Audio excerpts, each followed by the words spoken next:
los protocanónicos y los deuterocanónicos. Hablamos de eso un poco la vez pasada. Los protocanónicos son los que fueron escritos primero y de los cuales nunca se dudó. Y los deuterocanónicos son los que están en la Biblia de los 70, ¿verdad? La Septuaginta, que son los de Alejandría, ¿se recuerdan? En Alejandría, con la diáspora de los judíos, fueron muchos judíos a Alejandría, en Egipto, donde se hablaba el griego.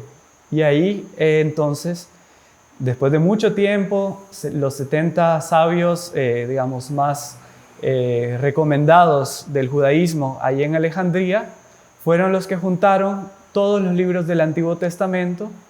Eso fue más o menos 2 siglos antes de la venida de nuestro Señor Jesucristo. Y hasta la llegada de nuestro Señor Jesucristo y los tiempos apostólicos, nunca se puso en duda que esos libros que estaban, los deuterocanónicos, hacían parte del canon bíblico del Antiguo Testamento. Solo fue después, con el cristianismo, que cuando comenzó a expandirse, los judíos, por llevar, digamos, la contraria, hicieron un concilio anticristiano, el concilio de Jamnia, en el cual ellos dijeron, no, los deuterocanónicos no son aceptables. Y a partir de ahí pues comenzó esa discusión. Nuestro Señor Jesucristo, obviamente, Él tomaba todos los libros del Antiguo Testamento como válidos y que son los que nosotros, los católicos, tenemos como tal. También vimos que del Nuevo Testamento, que se escribieron todos en la segunda mitad del siglo II, está, digamos, completo desde los Evangelios hasta el Apocalipsis. Sin embargo, con el protestantismo, eso vamos a profundizar un poco más en esta charla, fueron puestos también en duda, más bien fueron quitados por especialmente Lutero y algunos seguidores de ellos, algunos libros del Nuevo Testamento. Y los protestantes tampoco reconocen los deuterocanónicos, los del Antiguo Testamento, ¿verdad?, que hacen parte del segundo canon. Entonces es mucho más corta su Biblia, adulterada, reducida y deformada. Entonces vamos a ver en esta segunda charla sobre las Sagradas Escrituras, sobre todo un tema muy importante para nuestra vida cotidiana, pero también para nuestra formación como católicos, ¿verdad? Nosotros como católicos tenemos que saber nuestra fe para nuestro bien y para saber defenderla. Recuérdese que somos católicos militantes, estamos en la iglesia militante. Y en cuanto estamos en esta tierra, en este valle de lágrimas, tenemos que no solo cuidar de nuestra alma, sino también defender nuestros principios, defender nuestra fe. Entonces, eso es muy importante porque si no, nosotros somos unos católicos pasivos, ¿verdad? Egoísta, que solo me estoy preocupando por mis cositas y no estoy pensando en el bien del prójimo. Y es que en esta reunión vamos a ver la interpretación de las Sagradas Escrituras, que es un tema del cual se ha debatido mucho, sobre todo en los últimos 500 años. ¿Quién creen ustedes que puede interpretar las Sagradas Escrituras? ¿Cualquier persona? ¿Cualquier católico? ¿Cualquier sacerdote? ¿Cualquier obispo? ¿Cualquier papa? Bueno, no es cualquiera. ¿Algún papa? ¿Los concilios? Bueno, eso es lo que vamos a ver ahora. Nadie se arriesga. Vamos a ver primero los sentidos literarios que se encuentran en los textos bíblicos, ¿verdad? Por eso no puede parecer un poco teórico todo esto que vamos a ver, pero ustedes van a comprender por qué es importante saberlo. Primero, el sentido literal. Cuando vemos un texto bíblico, algunas veces se le puede ver el sentido literal, o a todos se le puede ver el sentido literal, y se le puede ver el sentido espiritual o el sentido simbólico. Pero vamos a ver primero el sentido literal. ¿Qué significa? no significa, antes voy a decir qué es lo que no es, no significa leer el texto al pie de la letra. Muchas veces en nuestro lenguaje común, cuando hablamos de algo literal, es que yo voy a ver exactamente lo que está escrito. No, aquí es un poco diferente. Es aquel que ha sido expresado directamente por el autor humano del texto sagrado bajo la inspiración de Dios. Entonces yo voy a tener, en el sentido literal, yo me voy a ver el texto, pero teniendo en cuenta que el autor humano, ¿verdad? Las circunstancias del autor humano.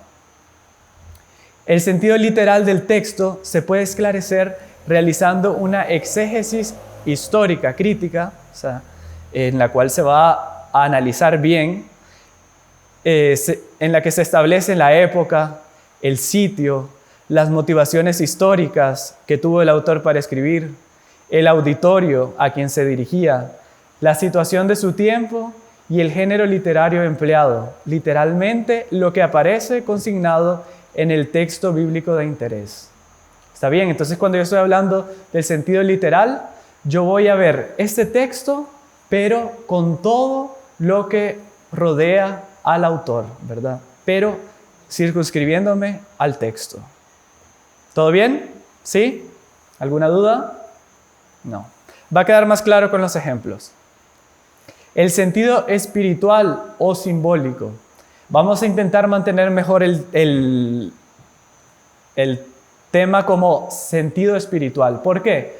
Porque simbólico, infelizmente, la palabra simbólica cuando se habla de Sagradas Escrituras está muy deturpado. A tal punto que hay muchas corrientes, inclusive dentro de la iglesia, que quieren negar los milagros de nuestro Señor Jesucristo, diciendo que era algo simbólico. Entonces no hubo multiplicación de los panes, eso fue algo simbólico. ¿Muestra qué? Muestra que cuando había una necesidad, todo el mundo compartió el pan y se multiplicó.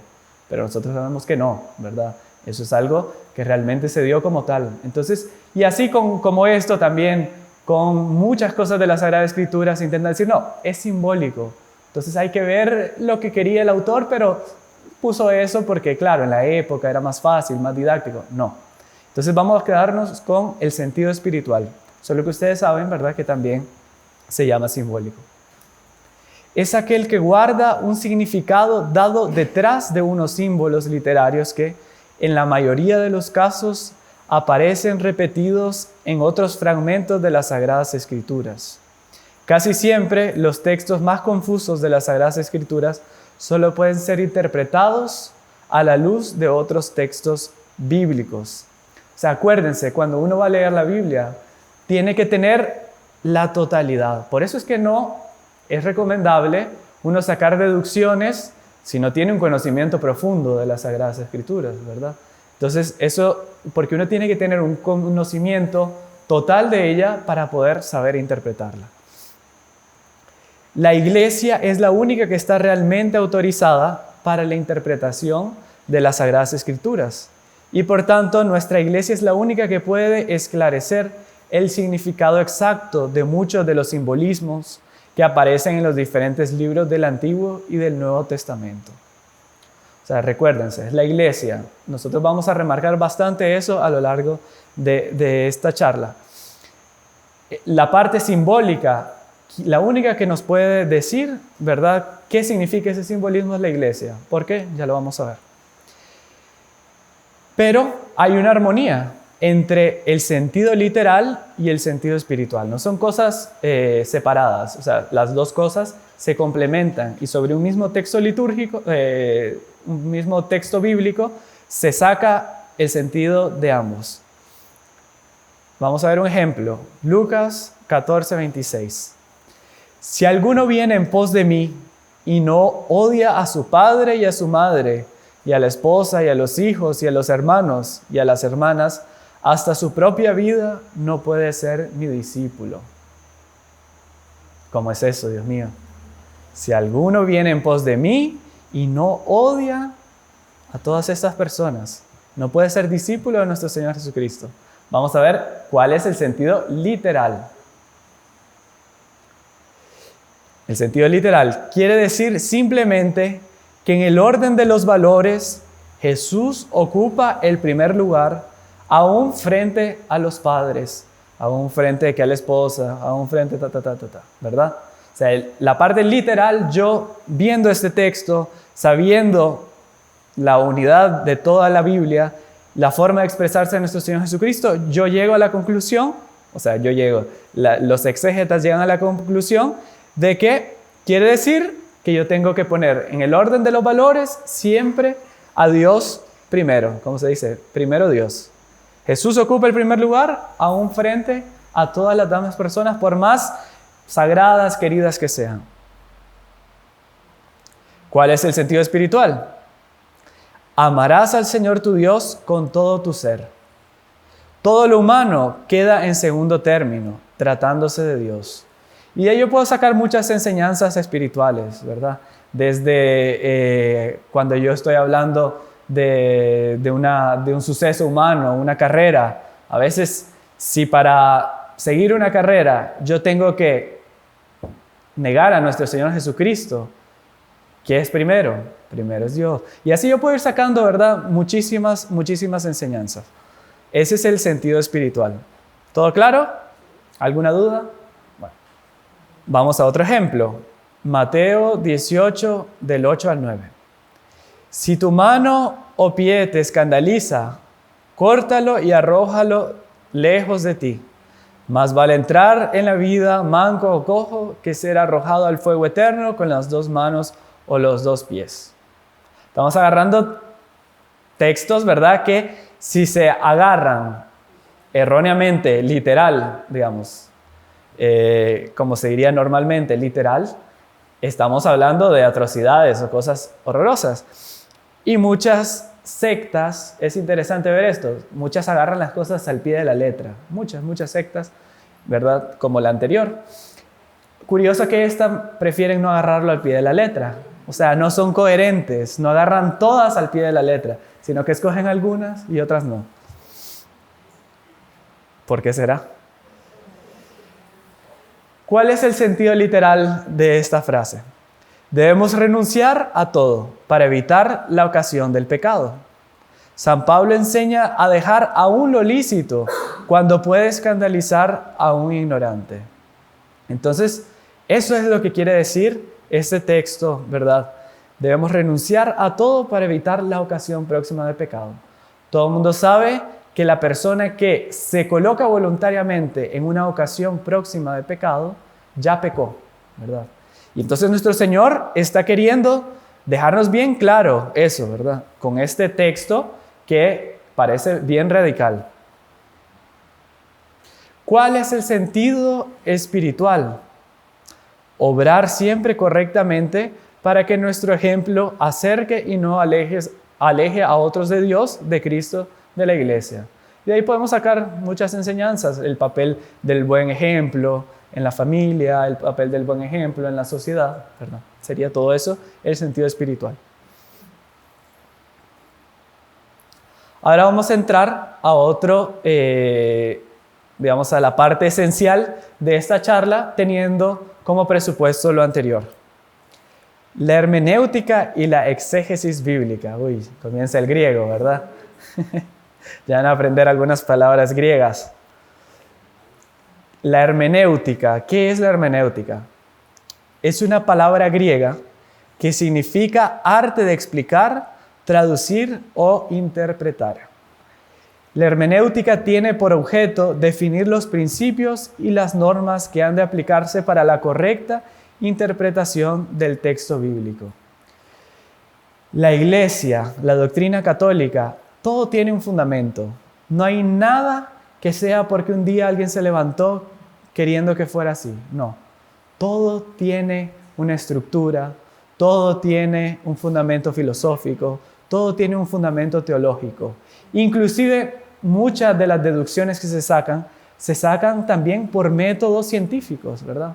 Entonces, es muy importante saber eso. Nuestra fe no es algo que, como dijimos anteriormente, que se le ocurrió a cualquier persona, no.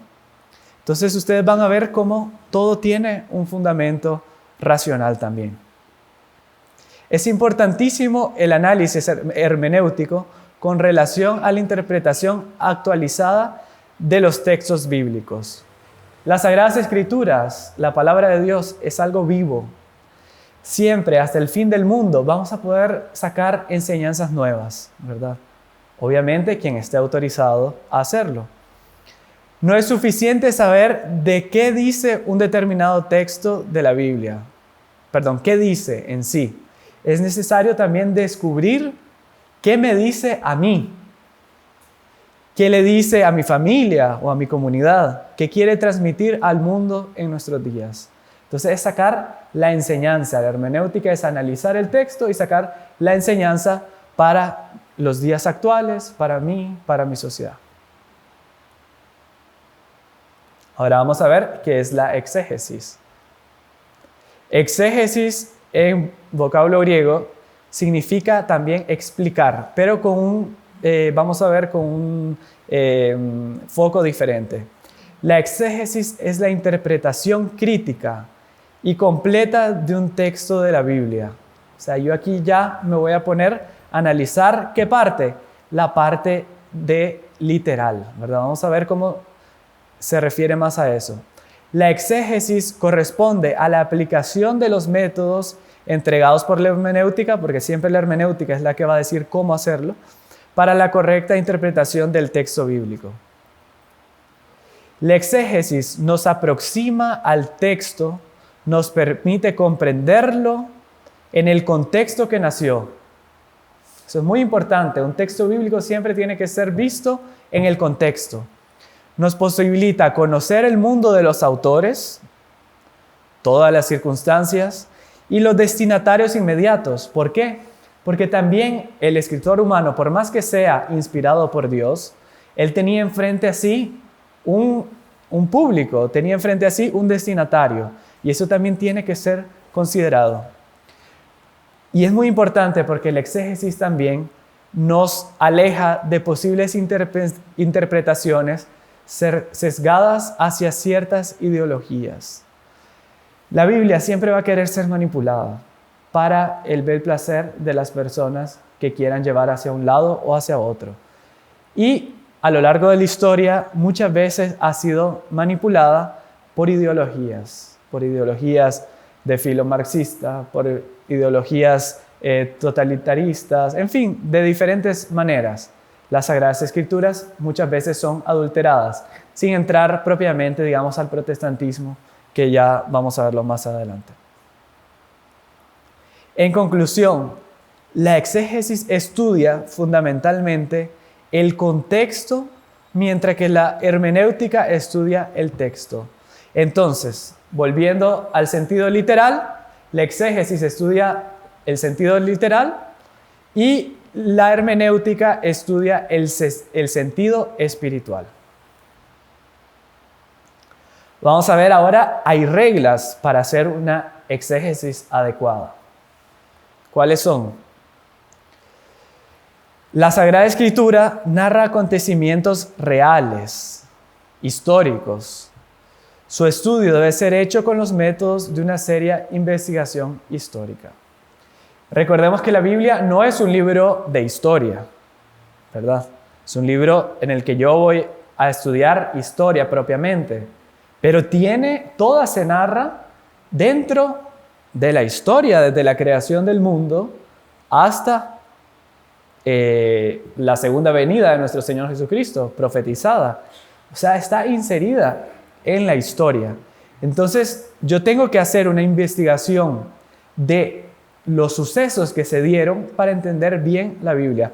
Muchos están dentro de la propia Biblia. La propia Biblia ha dado a la investigación muchísimos detalles que no han habido en ningún otro libro. Sin embargo, también para hacer una buena exégesis, yo puedo agarrar historiadores contemporáneos del texto bíblico para tener una mayor comprensión.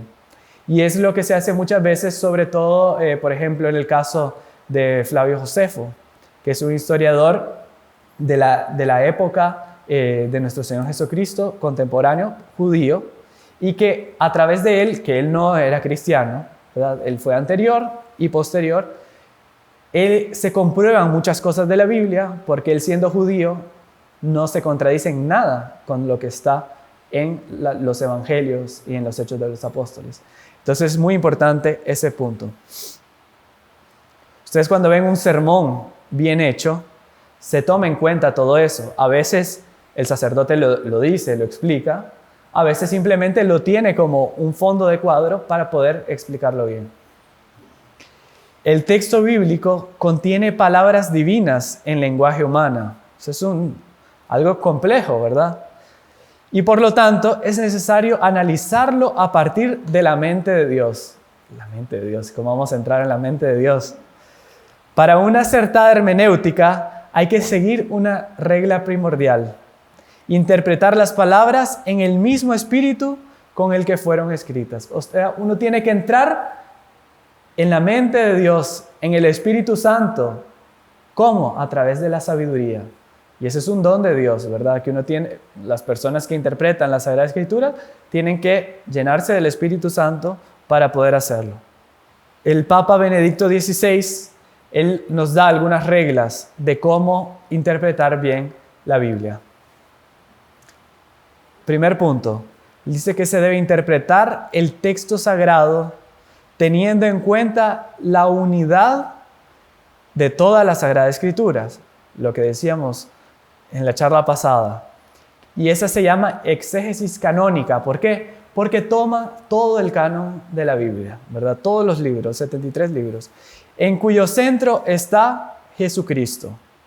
Recordemos, ese mismo principio es muy importante. Eso lo tenemos que tener presente siempre, no solo para analizar la Biblia, sino para comprender todas las cosas de la historia, de las cosas que se dan, inclusive dentro de nuestra propia vida. El centro de la historia, ¿quién es? Nuestro Señor Jesucristo. Dios, desde toda la eternidad, vio a nuestro Señor Jesucristo, o sea, es Él mismo, ¿verdad? La segunda persona de la Santísima Trinidad. Pero vio la encarnación como presente. Recuérdense que para Dios no hay tiempo. Y desde ahí Él pensó toda la creación. Entonces Él es el auge y el centro de toda la historia. Y asimismo tiene que ser interpretada la Biblia. Ustedes van a ver desde el Génesis todas las profecías de la venida del Mesías están puestas en eso, en el centro, que va a venir un Mesías, va a venir un libertador, va a venir un redentor, ¿verdad? Entonces, toda la Biblia, desde la creación del hombre, desde la creación del universo, hasta el Apocalipsis, el fin del tiempo, de los tiempos, tienen como centro la redención, la venida de nuestro Señor Jesucristo. Segundo punto, también es necesario tener presente la tradición viva de la Iglesia. De eso hablamos bastante la charla pasada. Y nos dice el Papa Benedicto XVI, según un adagio de los padres de la Iglesia, ¿verdad? Que son los patriarcas, aquellos primeros que recibieron la tradición viva de los apóstoles, la Sagrada Escritura está, pongan atención, más en el corazón de la Iglesia que en la materialidad de los libros escritos. O sea, la palabra de Dios está más en el espíritu de la Iglesia, o sea, en lo que la Iglesia enseña como doctrina católica, que en la propia letra de lo que está escrito, por todo lo que ya hemos visto, ¿verdad? En efecto, la Iglesia encierra en su tradición la memoria viva de la palabra de Dios. Y el Espíritu Santo le da la interpretación espiritual de la Escritura. ¿A quién? Al magisterio de la Iglesia, ¿verdad? El magisterio, ¿qué es el magisterio? Recordemos, es la revelación que no está en la Sagrada Escritura, pero que también el Espíritu Santo dio ¿a quiénes? A los apóstoles y a todos sus sucesores a lo largo del tiempo. ¿Y cómo se da el magisterio? A través de los documentos pontificios, sobre todo, ¿verdad? Los que están definidos ex cátedra son infalibles, y los concilios ecuménicos, los concilios universales, en el cual se dan definiciones dogmáticas. Finalmente, hay que observar la analogía de la fe. ¿Qué es eso? Es decir, la cohesión de las verdades de la fe entre sí y su relación con toda la revelación. Todas las partes de la Sagrada Escritura se esclarecen y se coordinan mutuamente. O sea, no hay nada que esté separado del resto de la Sagrada Escritura. Solo así se puede hablar de una exégesis teológica, de una exégesis adecuada al libro sagrado. Yo no puedo hacer... está primero el primer punto que decíamos, se debe interpretar toda la Biblia, o sea, teniendo en cuenta todos los libros. El segundo es teniendo la tradición de la iglesia y el tercero es como la unión entre ambos, agarrando todos los libros litúrgicos y viendo todo lo que ha dicho el magisterio sobre esto. Ahora vamos a ver ciertos aspectos que se tienen que tener en cuenta para la correcta interpretación. Son algunos puntos, ¿verdad? No vamos a verlos así metiéndonos tanto, pero que es interesante, apenas como ejemplos de ciertas cosas que hay que tener en cuenta. Recordemos, las Sagradas Escrituras son inspiradas por Dios, aunque fueron escritas por hombres de carne y hueso. La forma de hablar de Dios, lo decíamos antes, es diferente frente a la forma de hablar de nosotros, porque sencillamente los pensamientos de Dios son diferentes a nuestros pensamientos. Y eso está muy claro en un trecho de Isaías, que dice así: pues sus proyectos no son los míos, y mis caminos no son los mismos de ustedes, dice Yahvé. Así como el cielo está muy alto por encima de la tierra, así también mis caminos se elevan por encima de sus caminos y mis proyectos son muy superiores a los de ustedes.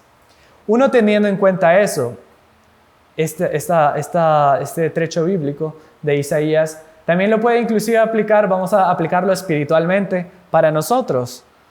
Muchas veces nosotros tenemos ciertos reveses en la vida, ciertas situaciones inexplicables humanamente, ciertas tragedias, ciertas cosas que uno dice, ¿por qué a mí?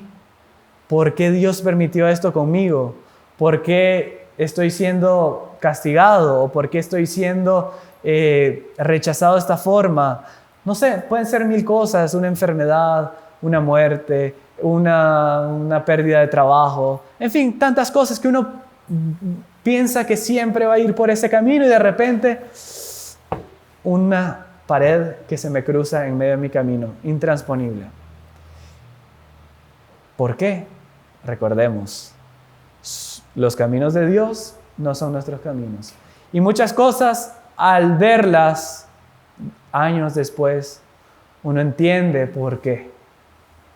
O puede ser que no, Dios nos quiera probar y solo el día que entremos en el cielo vamos a entender por qué pasó eso. Son pruebas, ¿verdad? Pero uno, ¿cómo tiene que actuar ante esa prueba? Con la fe, con la confianza, poniéndose en las manos de nuestro Señor Jesucristo, en las manos de Nuestra Señora, con confianza. Bueno, ya hicimos una interpretación, ¿verdad? Acá, hermenéutica del texto. Pero eso también se aplica a cómo interpretar la Biblia. Recordemos, los pensamientos de Dios son diferentes que nuestros pensamientos. Como la forma de hablar de Dios es diferente a la forma de hablar del hombre, las Sagradas Escrituras solo pueden ser interpretadas de acuerdo al magisterio de la Iglesia fundada por Cristo Jesús, Señor nuestro. Todo aquel que interpreta las Sagradas Escrituras por fuera de la sana doctrina de la Iglesia y que enseña estas mentiras a los demás, sencillamente es un falso profeta. Simplemente, aunque sea alguien dentro de la Iglesia que quiera salir de la tradición, no es que no se puedan encontrar nuevos sentidos, sino que no puede estar en contradicción con la tradición, con el magisterio. Y dice la segunda carta de San Pedro: sépanlo bien, nadie puede interpretar a su gusto una profecía de la Escritura, ya que ninguna profecía proviene de una decisión humana, sino que los hombres de Dios hablaron movidos por el Espíritu Santo. Obviamente ese trecho de la Sagrada Escritura no está en la Biblia de los protestantes. Lutero simplemente lo arrancó y lo quitó. Evidente, porque contradice su interpretación de la Biblia. Entonces, ¿qué hacen? ¿Algo les molesta? Lo cortan. Religión a la carta. La palabra de Dios se debe interpretar en todo su contexto. ¿Por qué? Esta frase es interesante. Un texto fuera de contexto no es más que un pretexto. Ustedes van a ver cómo, bueno, vamos a terminar aquí la frase, como ocurre con las interpretaciones personales y acomodadas que realizan los protestantes, ¿verdad? Entonces es usar la Biblia para la comodidad de cada persona o de cada institución, si se le quiere decir así. Hay que tener en cuenta que la Biblia fue escrita en la gran mayoría, otro punto, ahora vamos a otro punto, después le vamos a dar un poquito más a los protestantes. Hay que tener en cuenta que la Biblia fue escrita en la gran mayoría de sus libros por judíos y para judíos. Y como es apenas natural, es necesario conocer las costumbres de la antigua cultura judía para poder entender muchos de los textos bíblicos. Entonces, por eso San Jerónimo, que fue el primero que tradujo la Biblia, ¿verdad?, al latín, la Biblia estaba partes en hebreo, partes en griego. Entonces, él, ¿qué hizo? Sobre todo, él tradujo las partes en hebraicas. ¿Qué hizo? Él fue a Tierra Santa, estuvo ahí bastante tiempo, convivió con los judíos, les preguntó sobre todas las tradiciones, sobre todo, él se metió dentro de la cultura judaica para poder hacer una buena traducción. Porque hay cosas que solo las vas a ver realmente quien está dentro de una cultura. Mismo ciertas expresiones acá. Estamos hablando de que se habla español, ¿verdad? Pero muchas veces viene una persona de otro país donde se habla español, dicen ciertas expresiones, todo el mundo se ríe y uno se queda así sin entender. O ciertas expresiones que en algún lugar significan una cosa, en otros significan otra. Entonces, es muy importante tener en cuenta que todo esto, toda la Biblia, la gran mayoría, fue escrita en un contexto judaico. Entonces, hay que meterse dentro de ese contexto para saber interpretarlo bien. Lo mismo, algunos evangelios que fueron escritos ya para los paganos convertidos, para los gentiles, ¿verdad? Entonces, los escribían en griego y teniendo en cuenta, por ejemplo, el pensamiento de un griego, de alguien que no nació dentro del pueblo elegido. Entonces, eso también son cosas muy importantes. Otro punto, por ejemplo, un detalle. En hebreo no existe el superlativo. Por eso, para escribir en hebreo santísimo, se opta por escribir santo, santo, santo. Y ustedes van a ver en la escritura muchas veces se repite ciertas cosas para decir que era algo muy grande o que era algo lo máximo. Entonces, en hebreo, si alguien come algo que le gusta mucho, no diría está delicioso o está riquísimo, no diría está rico, rico, rico, ¿verdad? Así es. Ustedes para que presten atención en todas esas cosas a la hora que lean la Biblia o a la hora que pues escuchen las lecturas en la Santa Misa. Otra cosa interesante, un texto semítico, o sea, escrito, semítico se dice cuando algo viene del judaísmo, sobre todo. Entonces, ellos repiten mucho, ellos dicen una cosa y después la dicen en sentido contrario, para ser claro. Entonces, por ejemplo, dejad que los niños vengan a mí. Y ahí dice, no se lo impidáis, porque de los que no son como ellos es el reino de los cielos. Entonces, dejad que los niños vengan a mí. No haría falta, digamos, en español decir, no se lo impidáis, porque ya se sobreentiende. Pero en el hebreo se usaba mucho esa figura literaria, ¿verdad? Y después la explicación. Para un judío otra cosa interesante, para un judío del tiempo de Jesús, un hecho era importante, no por el hecho en sí mismo, sino por la relación que este hecho tenía con el antiguo pueblo hebreo.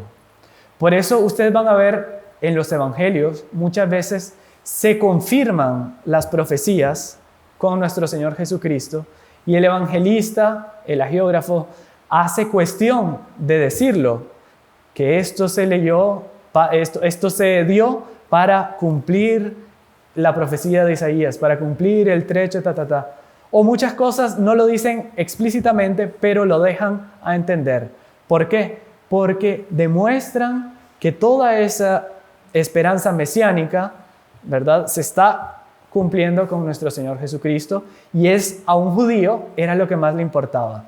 O sea, todo esto que está predicando Jesús no viene a traer una novedad así desarraigada de la tradición de nuestros padres, pensarían ellos, sino que viene a darle cumplimiento. Otro punto interesante, la protección del Espíritu está dentro del magisterio.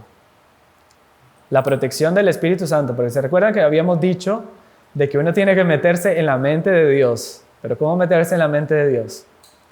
Es el Espíritu Santo quien vela porque la verdad no se desvirtúe, sino que se conserve y refine.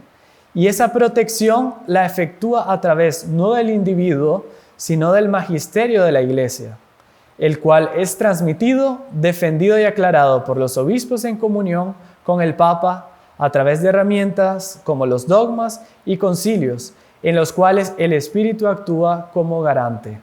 Entonces, miren qué interesante, para que no se desvirtúe, sino que se conserve y refine. Ustedes van a ver la doctrina católica, sacando a los apóstoles, ¿verdad? Porque evidente que ellos estaban más, digamos, era imposible que dijeran algo contrario a lo que nuestro Señor Jesucristo dijera. Pero podría ser, ¿verdad?, que hubiera, pero no, obviamente Dios no quiso eso, porque quería instituir su iglesia sobre, pues, pilares firmes. Pero ustedes van a ver, la doctrina católica como tal, desde los padres apostólicos, o sea, los primeros, como San Ignacio de Antioquía, los que tuvieron convivio con los apóstoles, hasta nuestros días, la doctrina oficial de la Iglesia tiene toda una continuidad y nada se puede contradecir. Si en algún momento, por absurdo que pareciera, hubiera una contradicción, ¿verdad?, quien está en esa contradicción es el equivocado, ¿verdad? O sea, el magisterio, todo tiene que ser rectilíneo, pero se puede refinar. O sea, se pueden sacar minucias, ¿verdad?, de algo que estaba explicitado. Se pueden sacar nuevas riquezas, se pueden sacar nuevas enseñanzas sin contradecir. Ese es el garante del Espíritu Santo que está en el magisterio. Por eso los padres de la Iglesia, por ejemplo los teólogos, han interpretado las Escrituras en el marco de la tradición. Pero es cuando el magisterio de la Iglesia las declara doctrina oficial, cuando esas doctrinas quedan fijadas de forma indiscutible. O sea, hay muchas cosas en la Iglesia que están en la discusión teológica. O sea, hay muchas cosas que no están definidas aún como dogma. Por ejemplo, ¿la Santísima Virgen murió o no murió? El dogma que dice que la Virgen fue asunta al cielo en cuerpo glorioso. Cuerpo y alma fue asunta al cielo. Pero no dice si la Virgen murió o no murió. Hay corrientes teológicas, inclusive de santos, que dicen que murió. Hay otras corrientes teológicas, inclusive con santos, que dicen que no murió. En cuanto no se define, teniendo argumentos fuertes, se puede defender una u otra, ¿verdad? Entonces, por ejemplo, otra cosa, en el juicio final se van a saber los pecados de los justos, porque en el juicio final se entiende que todo el mundo va a ser juzgado, buenos y malos, Pero ¿será que se van a decir los pecados también de los que se salvaron, de los santos? Obviamente de los condenados sí, se va a saber todo. Pero de los santos, bueno, por ejemplo, Santo Tomás de Aquino dice que sí se van a saber hasta los pecados de los justos, para glorificar a Dios, porque a pesar de esos pecados, ellos llevaron una vida buena, se convirtieron y se fueron al cielo. San Alfonso María de Ligorio, que lidera otra corriente, dice que no puede ser, porque hacer eso sería darle una gaudium fantasticum, se dice, una alegría tonta al demonio de que todo el mundo sepa que los santos cometieron tales pecados.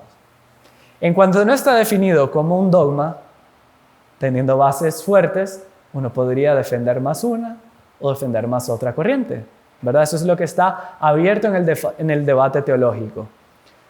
Pero cuando ya viene y hay un dogma que lo define como tal, ahí ya no se puede hablar más del tema. Por ejemplo, otro ejemplo de Santo Tomás de Aquino. Él en la Suma Teológica, cuando habla sobre la Inmaculada Concepción, él no tenía argumentos suficientes para defenderla. Entonces él se ve movido a decir, según los datos que habían en la época teológicos, de que Nuestra Señora no fue concebida sin pecado original. Santo Tomás de Aquino, el teólogo por excelencia. Pero es interesante, hay una carta que le escribe a un discípulo de él, que le dice, toda mi fe me mueve a decir que ella fue concebida sin pecado original. Sin embargo, no teniendo los argumentos, no puedo defenderlo teológicamente. Entonces, por eso y él explica por qué es que puso eso. Más adelante se encontraron los argumentos y hubo, sobre todo en los padres orientales, padres de la iglesia orientales, se pudo ver cuál era el argumento para esa tradición desde los primeros siglos de la iglesia, cómo se podía definir dogmáticamente. Una vez que el Papa lo definió, nadie más lo puede discutir. Y el primero a aceptarlo con gran alegría hubiera sido Santo Tomás de Aquino, ¿verdad?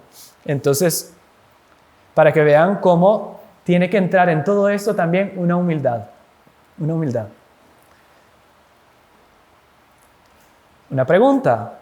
¿Puede un católico leer la Biblia y buscar su propio significado? ¿Sí puede? ¿No puede? A ver, levanten la mano. ¿Quiénes creen que sí puede leer la Biblia y buscar su propio significado? A ver, comprométanse. 1, 2, 3, 4. A ver, aquí uno dijo y no levanta la mano. 5. ¿Quiénes dicen que no? 1, 2, 3. ¿Medio indeciso? A ver, entonces 4. Quiere decir que no están muy seguros. Los indecisos, los indefinidos son mayores. Entonces vamos a ver. Espero que quede más claro después.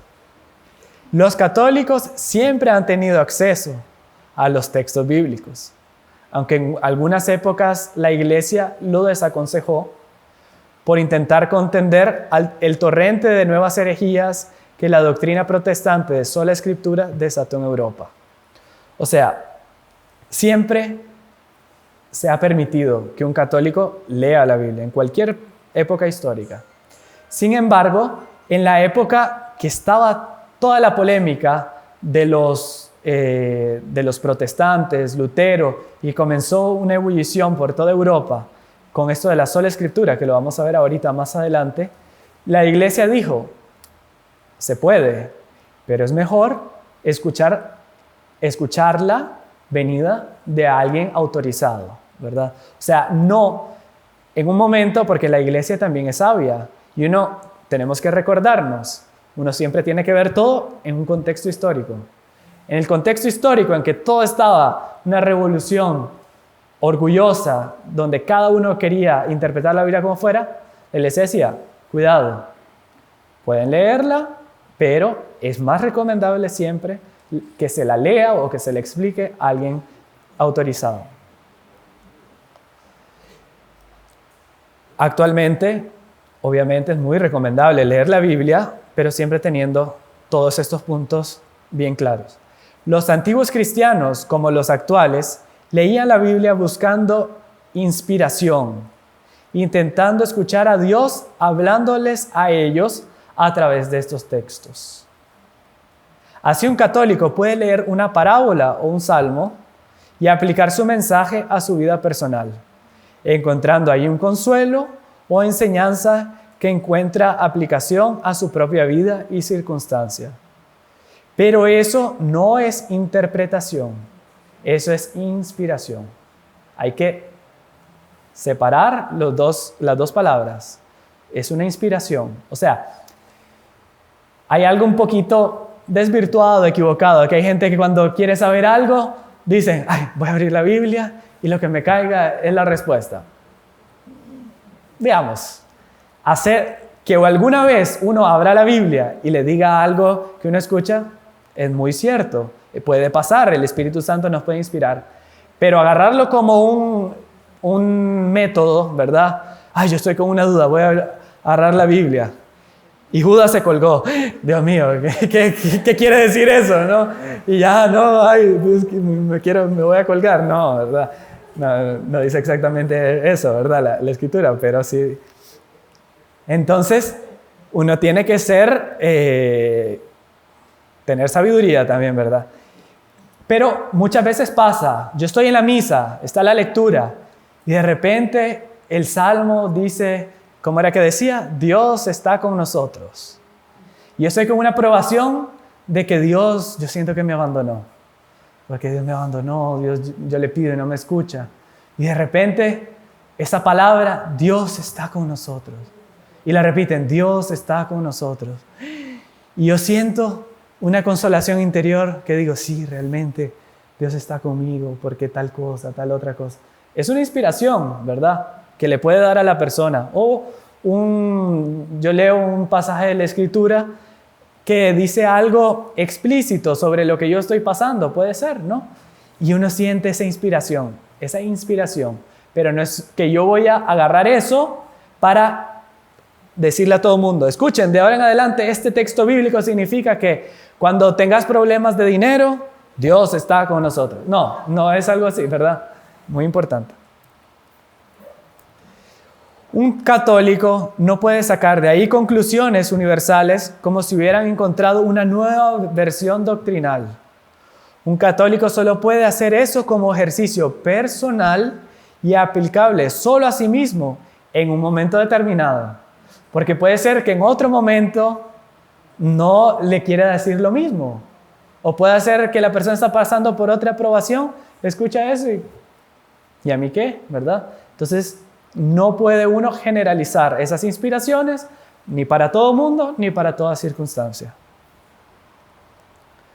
Con la misma lógica, la Iglesia considera que la revelación terminó al morir los apóstoles. La revelación oficial acabó con la muerte del último apóstol, que sería San Juan, con el libro del Apocalipsis.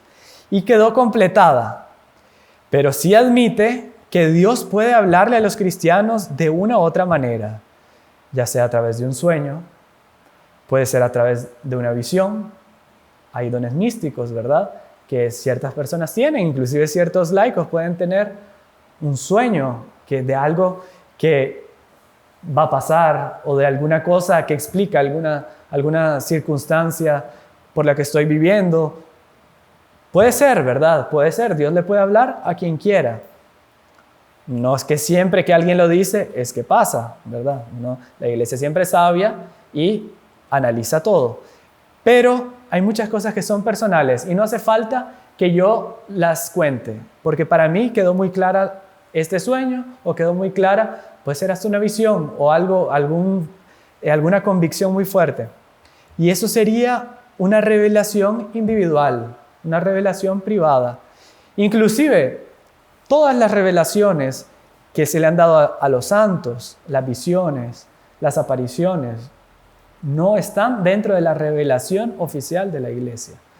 Todo eso se incluye en las revelaciones privadas. ¿Y qué dice? Eso es válido y aplicable solo a quien la recibe, pero que nada añade ni aporta a la revelación universal contenida en la Biblia a la luz de la tradición. Obviamente, en el caso de algún santo, en el caso de alguna aparición oficial aprobada por la Iglesia, aparición de Nuestra Señora, aparición del Sagrado Corazón de Jesús, aparición de San Miguel Arcángel, como hay aprobadas por la Iglesia, sería temerario que alguien, sabiendo que fue estudiado por las autoridades competentes, fue aprobado, se le dio crédito, la persona dudara, ¿verdad? Por ejemplo, Fátima. El mensaje de Fátima ha sido, desde el primer papa que tuvo conocimiento hasta el actual, aprobado de la manera más, digamos, firme, más con pruebas, fue estudiado, los pastorcitos fueron cuestionados, o sea, y todo confirmó de que realmente era una aparición verdadera. Alguien que diga, no, como no está dentro de la revelación oficial, como no está dentro de la Biblia, yo no lo voy a creer.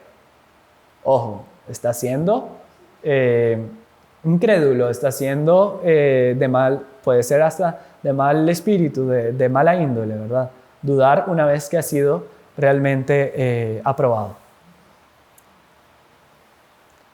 Ahora vamos a entrar al tema de que hablamos anteriormente sobre Lutero y los protestantes.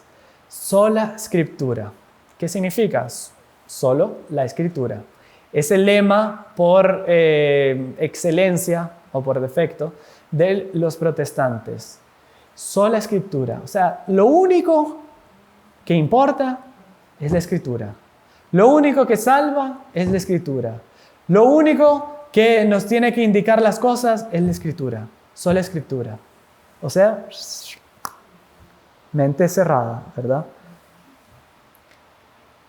¿Han visto algunos caballos o burritos que les ponen, ¿verdad? Para que no se desvíen del camino.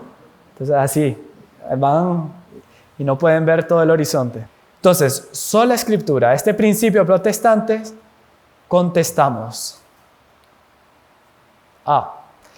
La misma, contestamos quiere decir nos oponemos, ¿verdad? La misma Escritura excluye la interpretación meramente privada. Y dice la segunda carta de San Pedro, que leímos anteriormente, solo la voy a recordar, sépanlo bien, nadie puede interpretar por sí mismo una profecía de la Escritura, ¿verdad? Recordemos ese punto. El subjetivismo, pues, destruye la unidad de la fe. Toda la fe que dejó nuestro Señor Jesucristo es una, ¿verdad? Todo lo que divida la fe va contra el Espíritu Santo. Entonces, ya por ese punto se excluye la interpretación meramente privada de la sola Escritura, de esa frase. B. Es más, este principio protestante está en abierta oposición al deseo de Cristo que quiso la unidad de la Iglesia. Dios quiso una sola Iglesia. Mientras la Iglesia católica es una desde su principio hasta hoy, las sectas protestantes se multiplican cada día. Cada día el que está pasando un poquito aprieto del bolsillo consigue un garaje y funda una nueva secta, ¿verdad? Es la pura realidad. Entonces, las sectas protestantes se multiplican cada día. Hoy hay miles de sectas en el mundo, todas ramas del protestantismo. Todas nacieron a partir de Lutero y de los primeros de la Reforma. Existen miles de verdades, digamos, según ellos, lo que es absurdo, porque o son falsos los principios en que se fundamentan las sectas protestantes, o no puede haber muchas verdades. O sea, cada secta se contradice entre sí. Entonces, uno que está en una secta se pelea con el pastor, se hace pastor y dice otras verdades para su propio interés. Entonces, está en oposición al deseo de la unidad de la Iglesia, porque cada verdad va creando una nueva denominación. y respetando el mandato divino, ¿verdad?, de la unidad de la iglesia. C. Hay más. Ese principio protestante es imposible. Antes, vamos en lo que estamos viendo, antes de inventarse la imprenta, pocos podían leer los manuscritos bíblicos y la mayoría no sabía leer. Si Jesús hubiera puesto la Biblia como única salvación, acuérdense, ellos dicen que solo la Escritura salva, solo leyendo la Escritura se salva. Antes de la imprenta, mucha gente se hubiera condenado. O sea, solo se iban a salvar los que leían la Escritura, lo que es completamente absurdo. Aún hoy existen muchas personas pobres y letradas que no pueden leer y no pueden entender la Biblia. No se salvarían por no haber sabido leer la Biblia. No tiene sentido también, ¿verdad? Si solo la Biblia salva, solo leyendo la Biblia salva, el pobre que no le han enseñado a leer, nunca ha leído la Biblia, sino que le han contado, ¿verdad?, sobre la Biblia. Entonces, esa persona, pobrecito, por no leer, directo al infierno. Lo que es completamente imposible. También esa frase es incompleta. La Escritura y la tradición son las dos fuentes donde están contenidas la palabra de Dios, recuérdense. Como ya hemos explicado anteriormente, no son dos fuentes separadas, sino unidas. Así lo afirma la Constitución Dei Verbum sobre la Divina Revelación en los números 9 y 10. Pueden conferir, ¿verdad?, los que deseen. Además, es un argumento inseguro. ¿Cómo saben, miren esto interesante, cómo saben los protestantes que la Biblia es palabra de Dios y que las verdades de la Biblia son inspiradas y divinas? Ellos contestan, porque lo dice la misma Biblia. Pero esto es absurdo. También los libros apócrifos dicen que son verdaderos y se firman con nombre de apóstoles. Y no es verdad. Por ejemplo, el que hablamos la otra vez, el Evangelio de Judas. Es un apóstol el que lo está afirmando. Y el apóstol va a decir,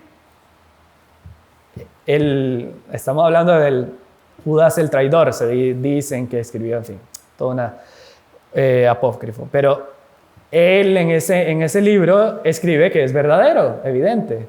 Entonces, si uno va a decir que la Biblia es verdadera porque el libro dice que es verdadero, entonces, ¿cómo vamos a nosotros mantener firme ese argumento? Yo también puedo escribir un libro y ahí decir que soy inspirado por Dios. Tiene que haber una autoridad fuera de la Biblia que garantice que la Biblia es palabra de Dios.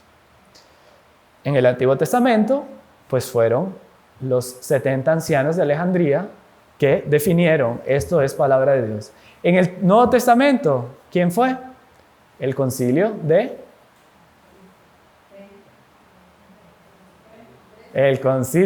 Hipona. El concilio de Hipona, ¿verdad? En el siglo IV, que después fue confirmado por el concilio de Florencia, en 1400 y algo. Después fue confirmado por el concilio de Trento y obviamente por todos los concilios subsecuentes. Pero especialmente el concilio de Trento fue, digamos, el que definió, digamos, todas las verdades hasta entonces y reconfirmó lo que había dicho Hipona, lo que había dicho Florencia. Los concilios, ¿verdad? No son nombres de personas. Entonces, fuera de la Biblia, todo escrito, ley o código requiere de un tribunal que lo interprete y resuelva las dudas. ¿En qué país se deja que cada uno que interprete la ley a su gusto personal? Ninguno, ¿verdad? Inclusive, pues uno ve la gran discusión que hay dentro de las asambleas, dentro de las cortes de lo constitucional, etcétera, ¿verdad? ¿Cómo interpretar el texto, digamos, de la ley, el texto legislativo? Entonces, tienen que haber muchos insumos, tiene que haber personas capacitadas para decir, esto se interpreta de esta forma. No es que cada ciudadano va a venir y a su conveniencia va a decir, no, esta ley significa esto. No. Entonces, lo mismo, ¿verdad? Mutantis mutandis, dentro de la iglesia, se da similar. O sea, tiene que haber una autoridad fuera de la propia Biblia que diga, esto es verdad, para uno poder creer. Ustedes van a ver cómo los protestantes, ellos mismos se contradicen. Y por si fuera poco, es un argumento contradictorio el de sola escritura. Los protestantes dicen, nosotros tenemos los pastores que nos explican la Biblia. Por una parte, creen que la Biblia es la única regla de fe y por otra, admiten las enseñanzas de sus pastores. Entonces no son coherentes. Rehúsan el magisterio de la iglesia, que tiene la inspiración del Espíritu Santo, e inclinan la cabeza a personas que no tienen ninguna autoridad y que se contradicen unos a otros. Entonces, ustedes ven cómo todos los argumentos de las personas que están fuera de la comunión de la iglesia caen por tierra. La iglesia tiene respuesta para todo, ¿verdad? Para todo. Entonces, cuando ustedes tengan duda, profundicen más sobre estamos bien tarde, ¿verdad? Entonces, profundicen más sobre la doctrina católica. Por eso es importante uno estar bien formado. Recuerden lo que se dice popularmente, católico ignorante, futuro protestante. Y mucho se da. El crecimiento de las sectas no es por el éxito de ellos. El crecimiento de las sectas es por la ineficacia de los católicos, la falta de compromiso, la falta de formación, ¿verdad? Entonces, inclusive, ¿cuántas veces, por ejemplo, señores, viera usted, mi prima, mi hermana, mi amiga, estudió en colegio católico, estuvo, toda la formación de mis papás pero se quedó con eso. Vino un momento de crisis, vino un momento que lo agarraron medio mal parado, le comenzó a alguien que le llegó cerca y le comenzó a meter cosas en la cabeza, era ignorante, se convirtió en protestante.